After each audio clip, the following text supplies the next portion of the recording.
দাবি করছি আমাদের সবচেয়ে বড় গর্বের বিষয় ছিল আমরা আল্লাহতে বিশ্বাসী, আখেরাতে বিশ্বাসী, জান্নাতে বিশ্বাসী। আমার কাছে দুনিয়ার মোহ তো খুব বেশি একটা আমাকে দুর্বল করতে পারার কথা না।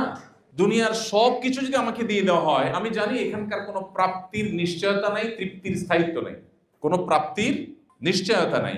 আমি সুখী হব কোনো গ্যারান্টি আছে? আমি পৃথিবীর সবচেয়ে বড় পাওয়ারের মালিক হয়ে গেলাম, সবচেয়ে বেশি অ্যাসেটের মালিক হয়ে গেলাম, তাতে কি আমার সুখের গ্যারান্টি আছে? নেই। হতে পারে অন্য কোনো দুঃখ হবে, ফিজিক্যালি আমি অন্য কোনো অসুস্থ হয়ে যাবো, ক্যান্সার হয়ে যাবে, অন্য কিছু হয়ে যাবে। তাহলে এখানকার শান্তি প্রাপ্তির কোনো নিশ্চয়তা নেই। আর যদি আমি পেয়েও যাই, ঠিক আছে, সবকিছু আমি এনজয় করছি, গুড, এটার তৃপ্তির কোনো স্থায়িত্ব নাই।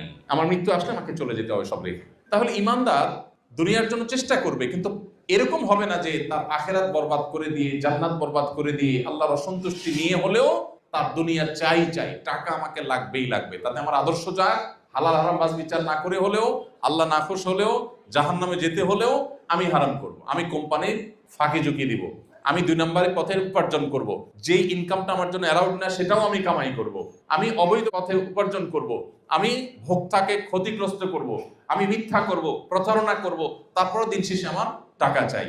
এর নাম হলো দুনিয়ার মোহ। আর এর বিপরীতটা হলো কি? দুনিয়া অবশ্যই চাই। আল্লাহ বলেছেন ওয়ালা তানসা নাসিবাকা মিনাদ দুনিয়া, তুমি পৃথিবীতে বসবাস করতে হলে পৃথিবী তোমার লাগবে, সো তুমি সেটাকে ভুলে একেবারে সন্ন্যাসী হয়ে যেতে তোমাকে ইসলাম বলেনি। ইসলাম সেই ধর্ম, আল্লাহ কোরআনে বলেছেন রুহবানিয়াতান ইবতাদাউহা, বৈরাগ্যতা, এটা খ্রিস্টান ধর্মের লোকেরা যখন প্রথম এটা তারা শুরু করে, আল্লাহ ডিসকারেজ করেছেন যে না, মা কাতাবাল্লাহু লাকুম, আল্লাহ তাআলা তোমাদেরকে বৈরাগী হতে বলেননি, বরং আল্লাহ বলেছেন ফাইদা কুদিয়াতিস সালাহ ফান্তাশিরু ফিল আরদ, নামাজ শেষ হয়ে গেছে, বের হও, ওয়াবতাগু মিন ফাদলিল্লাহ, বের হয়ে উপার্জন করো। ফ্যামিলির মুখে যে খাবারটা তুলে দিবে, তাদের জন্য যে মান্থলি ইনকামটা করে নিয়ে আসবে, এটার কারণে তুমি আল্লাহর কাছে সওয়াব পাবে, এটা তোমার ইবাদত। সো ইসলাম আমাদেরকে বৈরাগী হতে বলে না। আমাদের ব্যবসা বাণিজ্য থাকবে, আমাদের কর্পোরেট জগতের কার্যক্রম থাকবে, কিন্তু এগুলো কোনোটি যেন আল্লাহর নির্দেশের উপরে উঠে না যায়। আমার যদি কখনো অপশন আসে, আমি হয় আমার পার্থিব স্বার্থকে সামনে রাখবো, আর না হয় আল্লাহর নির্দেশকে সামনে রাখবো। অ্যাজ এ মুসলমান, যেহেতু পার্থিব স্বার্থ সামনে রাখলে আমি যা পাবো সেটা খুবই সীমিত, আর আল্লাহ আখিরাত সম্পর্কে কোরআনে বলেছেন ওয়াল আখিরাতু খায়রুন ওয়া আবকা, আখিরাত হলো সবচেয়ে ভালো এবং অনন্তকালের, অতএব আমি সেটাকে প্রায়োরিটি দিব। ব্যাস, এটা হলো ইমানদার।